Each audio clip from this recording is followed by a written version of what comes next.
grandesmaestros.unam.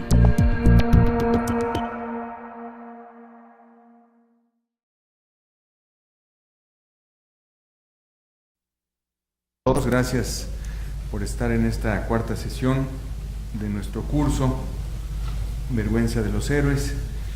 Para esta sesión tenemos un libro que vamos a rifar, Apuntes para mis hijos, de Benito Juárez. Bueno, no rifar, no, más bien vamos a hacer 3 preguntas y sobre esa base, pues quien las conteste se queda con este libro. Si el que las contesta ya lo tiene, pues lo cede a alguien más. Pero es de nuestra colección publicada por la UNAM, Pequeños Grandes Ensayos, y este es precisamente el número 1 con un prólogo del gran don Ernesto de la Torre Villar, Apuntes para mis hijos, del cual vamos a hablar, entre otras cosas, en esta sesión, que me permito dedicar a la memoria del cochero Juan Urueta, quien al mando de las mulas Venus y Canaria transportó a Benito Juárez por su peregrinación en el norte de México y en su viaje final.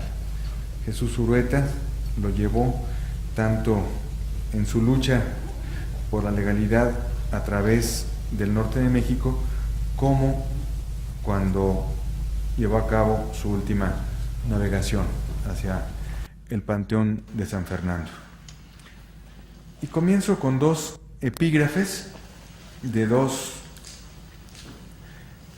escritores que han hablado sobre Benito Juárez, no 2 políticos, aunque uno de ellos lo haya sido de manera más evidente, pero quiero que nos sirvan como umbral para tratar de penetrar en la compleja personalidad de uno de nuestros héroes más altos, más notables, pero también más polémicos. Por orden de aparición, dice Ignacio Manuel Altamirano: más fácil es que la tierra se salga de su eje, que ese hombre se salga de la república. Ese hombre no es un hombre, es el deber hecho carne. Yo no sé cómo se llama la línea de tierra que ocupa en este momento, pero él está en la república, piensa en la república, trabaja por la república y morirá en la república. Y si un rincón quedara solo en la patria, en ese jirón estaría uno seguro de hallar al presidente. Estas palabras las escribe un literato, un diputado, un coronel de caballería llamado Ignacio Manuel Altamirano, cuando la situación de la República es particularmente dramática. El ejército interventor francés, combinado con el mexicano, con los conservadores mexicanos, cada vez va empujando más hacia el norte al presidente Juárez y su comitiva. Y persisten los rumores de que ha abandonado el territorio nacional, por lo cual Altamirano subraya que jamás dejará nuestra tierra al presidente, como efectivamente sucedió. La otra puerta de entrada a Benito Juárez es de don José Luis Martínez. Resulta sintomático que un hombre dedicado al estudio de la literatura mexicana, por supuesto también a su historia, haya dedicado 2 textos a examinar a Benito Juárez, no solo su persona, sino también su estilo literario, la manera en que escribía. Finalmente, como dijo alguien muy sabio, el estilo es el hombre. Y dice José Luis Martínez: en vida hizo de sí mismo una estatua forjada de pasión domada, de voluntad inflexible, de rectitud moral, de serenidad frente al dolor o la alegría. No era solo que acatara y mantuviera las leyes y el derecho, Él mismo se había hecho la encarnación de la ley y el derecho hasta extremos heroicos. Para él no contaban privaciones, inclemencias o peligros, ni lo ablandaban tampoco la ternura, las opulencias o los prestigios de la belleza y la inteligencia. Todo quedaba subordinado en su mente a la función pública de que era depositario y de la que no abdicó un solo momento. Me parece que ambas expresiones, la de Altamirano y José Luis Martínez por otra parte fue el gran estudioso de Altamirano, pero ambas expresiones cierran un círculo de lo que entendemos, de lo que fue Benito Juárez, de lo que sigue siendo entre nosotros. La sesión de esta tarde lleva por título El héroe en la imaginación creadora. Es el título de un trabajo que publiqué en un libro que, por desgracia, es de esos volúmenes que la Secretaría de Hacienda publica y que de pronto no circulan, pero tengo la idea de que todavía se pueden conseguir ejemplares. Es un libro bellamente editado y fui invitado para hacer un capítulo sobre la manera en que la figura de Benito Juárez se ha ido incorporando a la imaginación artística, a la creación poética y por supuesto a la vida de todos los días. Decimos que el viento es para nosotros, o cuando la adversidad se opone a nuestros proyectos, que nos hizo lo que el aire a Juárez, para subrayar nuestro estoicismo, nuestra capacidad de resistencia. Existe un tipo de rosas que llamamos luto de Juárez. El nombre de Benito Juárez le da nombre a escuelas, a calles, hasta 1998 existían 7.864 escuelas con el nombre de Benito Juárez. Hospitales, teatros, líneas de autobuses, el heroico Juárez Loreto, al cual me habré de referir más adelante, junto con otro poema del gran Efraín Huerta. Su figura emblemática, su figura tan polémica, su figura que como héroe ético nos causa admiración y al mismo tiempo nos provoca esto que les he mencionado desde el principio, la vergüenza de los héroes, la solemnidad de su persona, solemnidad que yo prefiero llamar de otra manera, una sobriedad republicana que él nos enseñó. Y esa figura produjo notables y deleznables obras artísticas.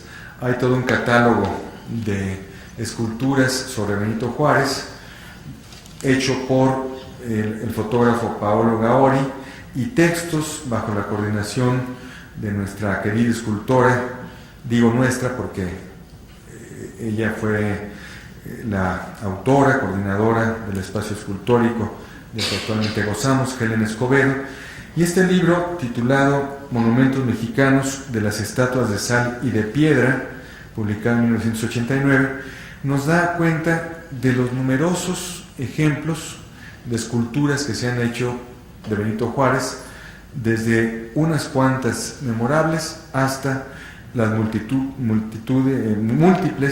humillaciones por las cuales tiene que pasar un héroe a lo largo de su ya no existencia física, desde la abominable cabeza de Juárez hasta las múltiples esculturas pintadas de dorado que encontramos aquí y allá.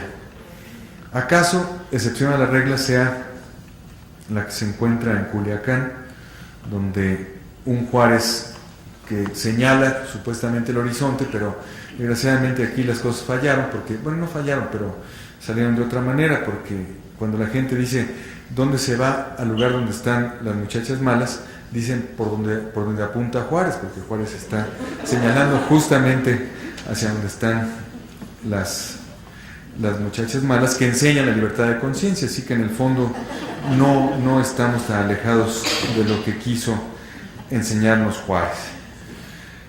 Pues sería un tema enorme. Yo hubiera querido traer más imágenes sobre Juárez, el Juárez que ha sido reproducido tantas veces de manera escultórica, pero vamos a ver algunas otras imágenes de él a lo largo de esta sesión.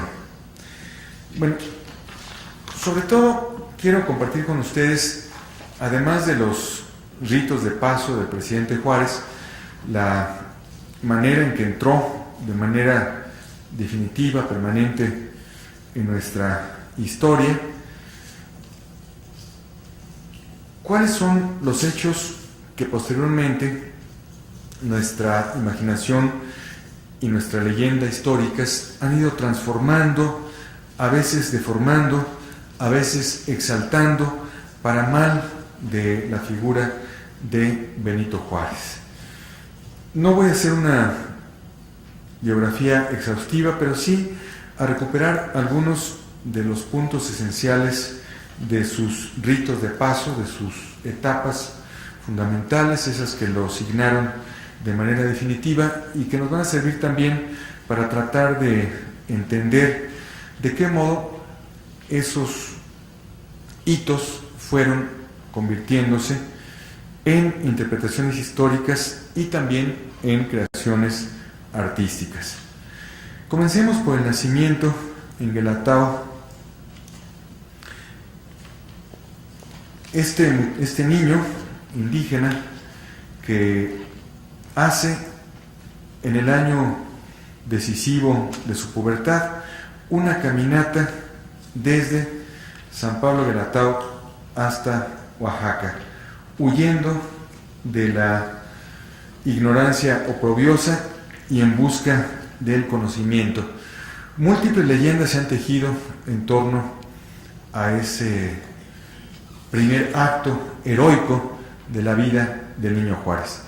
Y digo acto heroico porque quien ha estado en Guelatao se da cuenta de que hacer en una sola noche a pie y solo el camino desde ese pueblo hasta Oaxaca no debe haber sido fácil ni siquiera para un niño que estaba acostumbrado a la sierra, que estaba acostumbrado a la vida silvestre, a la vida primitiva en el mejor de los sentidos, al contacto con la tierra que se le daba.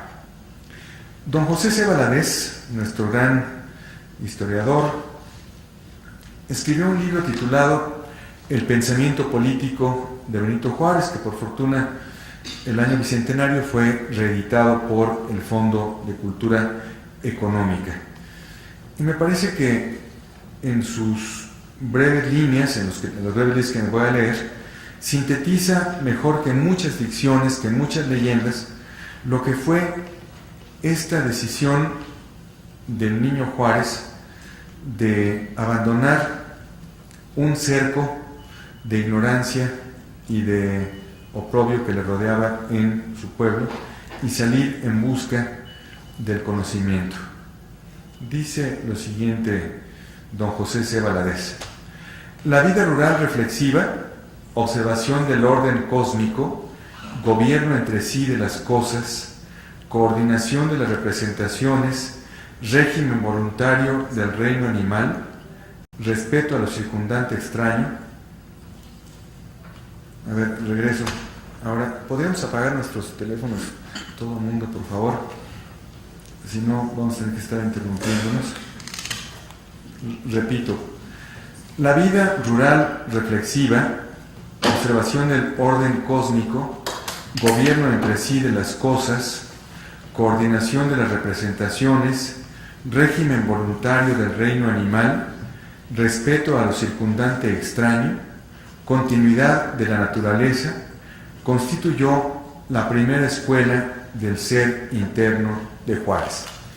Esta frase la sintetiza don Justo Sierra en la biografía escrita en 1906 al cumplirse el primer aniversario del nacimiento de don Benito Juárez, cuando escribe: su primer maestro fue la naturaleza.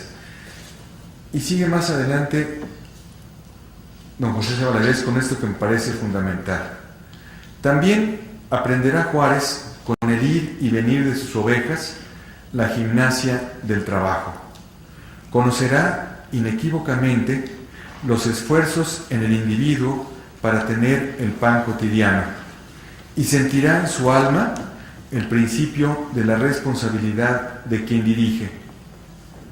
Esto me parece un juicio realmente extraordinario, la manera de sintetizar lo que desde muy niño tuvo Benito Juárez: el conocimiento del rebaño, ser responsable de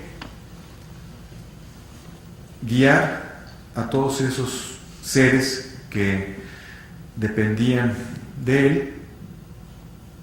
Ustedes conocen seguramente cada uno una leyenda que perdió un borrego y que por eso tuvo que irse. Incluso existe por ahí el nombre de Apolonio Conde, un nombre además precioso, parece de poeta de Gabriel García Márquez, que fue el que se robó el borreguito. Entonces don Benito tuvo que escapar. Bueno, Benito no era don Benito, tuvo que escaparse, tuvo que ir a Oaxaca. Pero también existe la leyenda de la Laguna Encantada, que por otra parte dio pie en el año bicentenario para una obra de teatro, para títeres, donde de manera muy interesante la Laguna Encantada tiene dentro a una hechicera que le revela al niño Benito lo que habrá de ser su futuro. Igualmente, en esta obra de teatro también se manifiesta la relación de Benito Juárez con los animales y cómo los animales también lo van poniendo en contacto con un orden superior. Esa obra de teatro se representó con títeres, fue realmente muy interesante. Ahora me acuerdo de la autora y les digo, pero fue realmente una puesta en escena muy interesante, con títeres estupendos en Casa del Lago, y que refleja justamente esta esencia del niño Benito Juárez, el niño que se enfrenta con el fenómeno de la naturaleza y con el aprendizaje de conducir un rebaño día con día.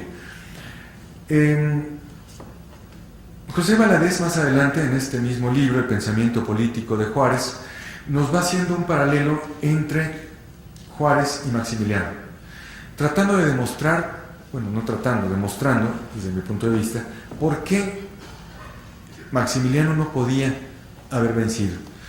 Va señalando el origen de Juárez, su aprendizaje constante en la sierra, la necesidad de que midiera cada uno de sus pasos, su conocimiento del terreno, su evolución hasta llegar a la primera magistratura, su evolución a través del esfuerzo personal, a través de la elección popular y no a través de la imposición divina, monárquica, como fue el caso de Maximiliano. También habla de la madurez de Juárez en todos los sentidos, su madurez física, su madurez emocional y la juventud generosa, noble, pero también superficial de Maximiliano. Y en este sentido, dice Carlos Pellicer, uno de los poetas nuestros que con mayor fortuna se ha acercado a esa complejidad llamada Benito Juárez. En la sesión anterior señalábamos la inexistencia casi de buenos poemas sobre Miguel Hidalgo.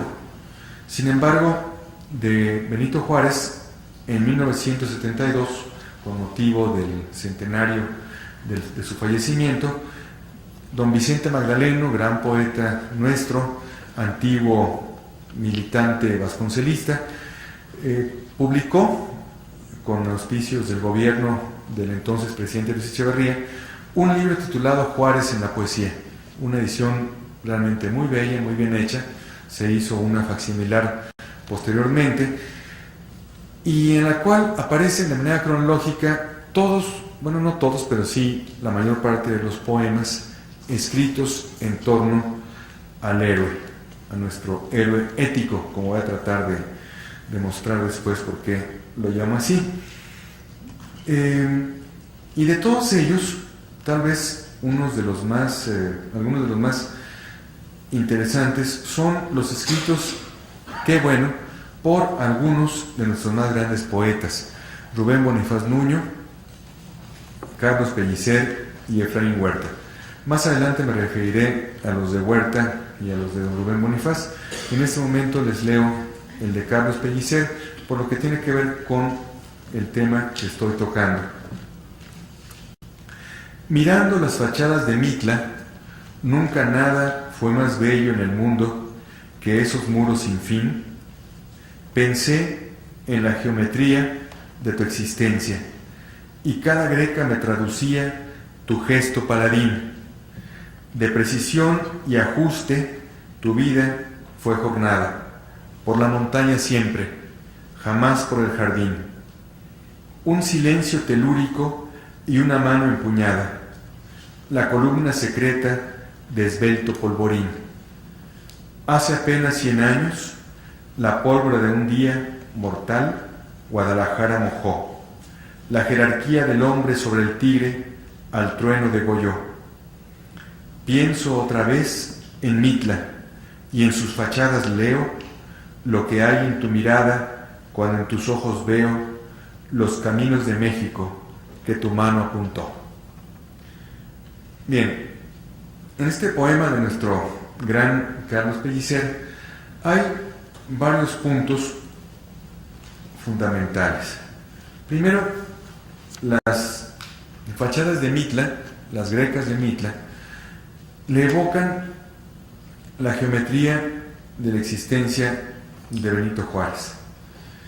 Esta necesidad de recorrer todos los caminos, de recorrer la greca, de recorrer la línea más complicada. Por eso dice: de precisión y ajuste tu vida fue jornada. Y este verso que define y sintetiza lo que hace un momento les señalé que don José C. Valadez escribe: por la montaña siempre, jamás por el jardín. O sea, desde su momento en que entra en la pubertad, ese niño que, como dice Justo Sierra, se descubre un hombre y un rebelde y un destino al hacer esa caminata solitario, dice: siempre por la montaña, jamás por el jardín. Maximiliano era, además de un hombre extraordinario, un hombre muy sabio, un hombre muy sensible, un amante de la jardinería y un gran entomólogo, también un gran amante de los insectos. Benito Juárez no quiso darse tiempo para ese tipo de placeres. Tuvo otros, como lo veremos después. Tampoco se trata de hacer un héroe negado a los mundanos placeres. Fue un hombre que amaba fumar. Hay una anécdota que si está aquí María Rosa Ávila, aquí está, ¿sí? Después les voy a contar porque me la contó nuestro querido Roberto Moreno de los Arcos, precisamente sobre Juárez fumador, un hombre que tuvo 12 hijos dentro del matrimonio y otros más fuera de él, un hombre que amaba el baile, o sea, un hombre totalmente diferente a la imagen solemne que de él tenemos, como vamos a ver más adelante. Sin embargo, sí tuvo, como bien señala Pellicer, esta necesidad de enfrentarse constantemente al obstáculo. El hombre se descubre al medirse con el obstáculo, dijo Antoine de Saint-Exupéry, y creo que, bueno, aquí nos estamos enfrentando al obstáculo, pero ya lo libramos.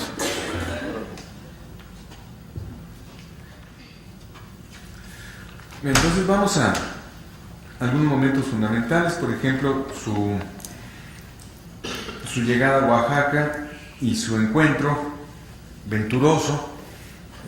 No me hubieras buscado si antes no me hubieras ya encontrado, dice el clásico, y por ese motivo venturoso, por ese azar calculado, se encuentran el niño Benito y don Antonio Salanueva, encuadernador y terciario de la Orden Franciscana, quien se convierte en su protector, en su padrino, quien le enseñará el amor por los libros como continente y contenido. Ingresa el niño Benito, como era costumbre, a un seminario, pero su voluntad, ya desde entonces indómita, su sed por conocer otros horizontes, lo lleva a inscribirse al Instituto de Ciencias y Artes, a pesar o contra la voluntad de Salanueva, sin decírselo a su padrino.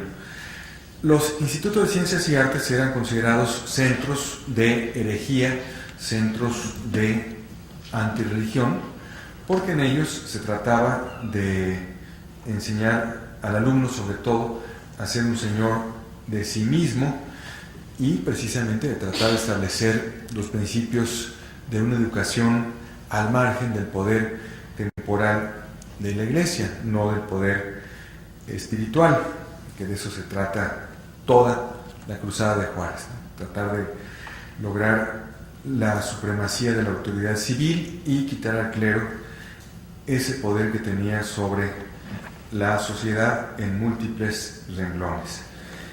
Ustedes pueden ahora, bueno, seguramente lo han hecho, entrar al edificio, actualmente es de la Universidad Nacional, la Universidad Autónoma de Puebla, de Oaxaca, y entran, que además se llama Benito Juárez. Sí conocen este edificio en el centro. Entran ustedes, lástima que no traje una fotografía. En medio del edificio está la escultura de Benito Juárez. Dice a los lados: alumno distinguido, rector, alumno distinguido, profesor, rector, presidente. O sea, las cuatro caras del monumento están ocupadas por esas etapas fundamentales de la vida de Juárez. Plantarse frente a esa escultura, pararse en ese patio, significa recorrer las etapas de la vida de Juárez desde que fue estudiante distinguido, después profesor. ¿De qué fue profesor Benito Juárez? Primera pregunta. ¿En el instituto de qué dio clase? De física. ¿Quién dijo? Muy bien, César, perfecto. Entonces, ya es para usted el libro Cuentos para mis hijos, porque esa no estaba fácil. Claro, fue profesor de física. Es una maravilla pensar en eso, ¿no? Que no fue profesor de Derecho, no fue profesor de Historia, no fue profesor de Filosofía, sino fue profesor de Física. La ciencia que nos enseña el comportamiento, el movimiento de los objetos. Entonces eso también fue de seres y objetos, eso fue también algo que fue determinante en su vida, nada gratuito en él. Y de ese instituto, de los institutos de artes y ciencias, también saldrían varios de los mejores discípulos de Juárez, nada más y nada menos que Ignacio Manuel Altamirano. En el Instituto de Ciencias y Artes de Toluca conoció a quien sería su maestro de toda la vida, don Ignacio Ramírez. Sí, desde 1929 fue profesor de física en ese plantel, y después de 31 a 33 diputado local por Oaxaca. Sobre todo se caracterizó por su defensa de las comunidades indígenas, que ahí es un punto de discusión muy fuerte sobre Juárez. Después recordarán todos sus conflictos con Juchitán, y como alguna vez dijo don Abelardo Villegas, Benito Juárez era indio, pero no amaba a los indios.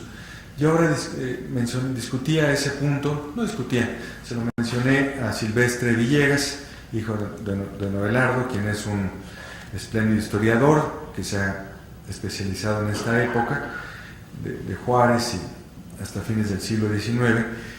Y él me decía, no es que despreciara a los indios, no es que no despreciara, no es que no le importaran los indios, quería escapar de lo indio, que esa es una polémica a la cual nos vamos a referir más adelante, en torno al concepto civilización y barbarie, que fue uno de los temas fundamentales de la historia política del siglo XIX, sobre todo en la segunda mitad. ¿En qué momento entra en la historia Benito Juárez? Tal vez cuando ya en 1847, al volver a Oaxaca, se encuentra formando parte del Ejecutivo con el licenciado José Simeón Arteaga, y tiene que, por diversas circunstancias, ocupar por algún tiempo la gubernatura. Sin embargo, son tiempos muy difíciles, como lo vimos en la sesión anterior, los años 47, 46, 47, 48, y finalmente el 12 de agosto de 1948 se presenta como candidato al siguiente periodo y resulta electo. Aquí vamos a encontrar su labor como gobernador, aquí ya lo vamos a encontrar como un hombre de mando, logra un equilibrio económico, ejecuta obras públicas, caminos, reconstrucción del Palacio de Gobierno, fundación de escuelas normales, el levantamiento de una carta geográfica del estado de Oaxaca, la reorganización de la Guardia Nacional, fundamental en esos tiempos de constantes invasiones e intervenciones. Termina su mandato en 1852 y es nombrado director, no existía la figura de rector, director del Instituto de Ciencias y Artes. O sea, en 52 está en esa actividad intelectual del instituto, del cual fue alumno ilustre y después profesor. Pero sus inquietudes eran otras, su talento también, su influencia política cada vez más fuerte se hacía notar. Hay que hacer aquí un paréntesis: don Benito Juárez era masón y estaba siendo impulsado, era masón desde 1847 y estaba siendo impulsado por quienes advertían en él características de mando, características de ese dominio de la primera persona, ese ejercicio de la libertad de conciencia, todos esos elementos tan peculiares en él. Cuando Santana regresa al poder, Benito Juárez es hecho prisionero, tiene una estancia en algunas semanas, meses en San Juan de Ulúa, y finalmente es exiliado a Nueva Orleans. Exilio para nuestra historia venturoso, porque allí tiene la fortuna para nosotros de conocer, entre otros, al gran Melchor Ocampo. Melchor Ocampo también está allí, junto con otra colonia mexicana, y comienza una etapa de convivencia y de educación política. Melchor Ocampo, el futuro reformador de México, como lo llama José C. Valadez, va a convertirse en el gran maestro de Benito Juárez. El fuego, reconoce el fuego, y vamos a encontrar aquí una combinación maravillosa: el hombre con todo el conocimiento, con toda la energía ideológica, y va a tener en Benito Juárez a un interlocutor magnífico. Van a tener muchísimas horas perdidas, libres para discutir, para pensar qué están haciendo. Por supuesto que los tiempos no eran fáciles, los tiempos económicos, trenzaban tabaco, vendían artesanías, bueno, no artesanías, sino, cántaros que también hacían. Don Melchor Ocampo era un magnífico alfarero, según dicen sus biógrafos, pero sabían la calidad y sabían las condiciones políticas que vendrían en México. Formaron un club en el exilio, sabiendo que tarde o temprano las cosas en México iban a cambiar, como sucedió efectivamente con el Plan de Ayutla, la rebelión de Juan Álvarez y la expulsión definitiva de Santana. Es en este momento que la clase liberal regresa a México con la convicción de que es el instante de la conquista del poder. Y lo digo con esas palabras porque realmente eso estaba perfectamente calculado. Fue una generación que se había venido preparando, que había venido observando el horizonte, y entonces vemos a Juárez llegando a Acapulco a través de Panamá. Otra leyenda piadosa nos quiere hacer creer que Benito Juárez llega ante el campamento de la Providencia, donde estaba don Juan Álvarez, y le ofrece sus servicios, o más bien ofrece sus servicios de escribiente, de lo que se pueda, y son aceptados. A mí me parece una leyenda innecesaria. Benito Juárez era un ser con el prestigio y con la fama, en el mejor de los sentidos, suficientes para ser reconocido, no conocido, sino reconocido.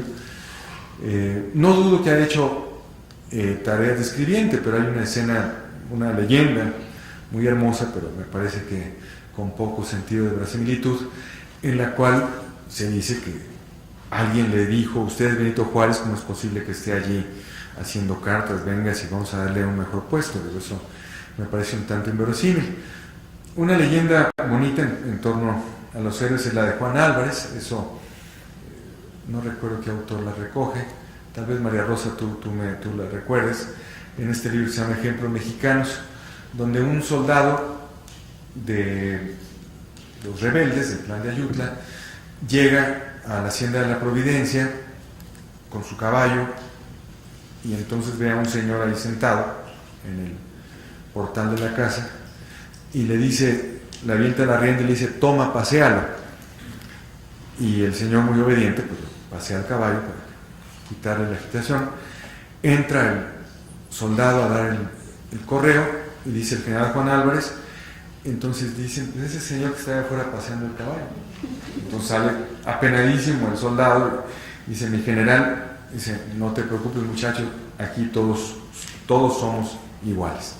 Bueno, el ejemplo es muy bonito, pero más allá de la retórica, más allá del emotivo, tiene un punto fundamental: ser todos iguales. Finalmente es lo que hemos tratado de examinar cuando vemos el ejemplo de Morelos, el ejemplo de Hidalgo, pero esta idea de ser todos iguales, de buscar que el concepto ciudadano alcance esa solidez y esa verosimilitud que que Juárez y los suyos consumaron a través de sus acciones.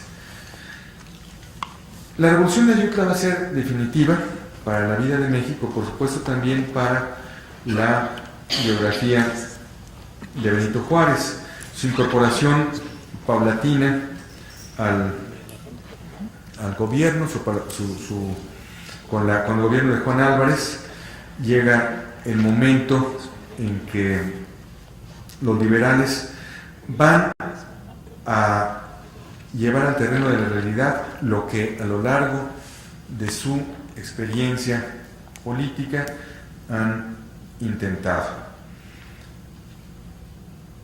En 1856 vuelve a ser gobernador de Oaxaca Benito Juárez. Sin embargo, son tiempos sumamente difíciles.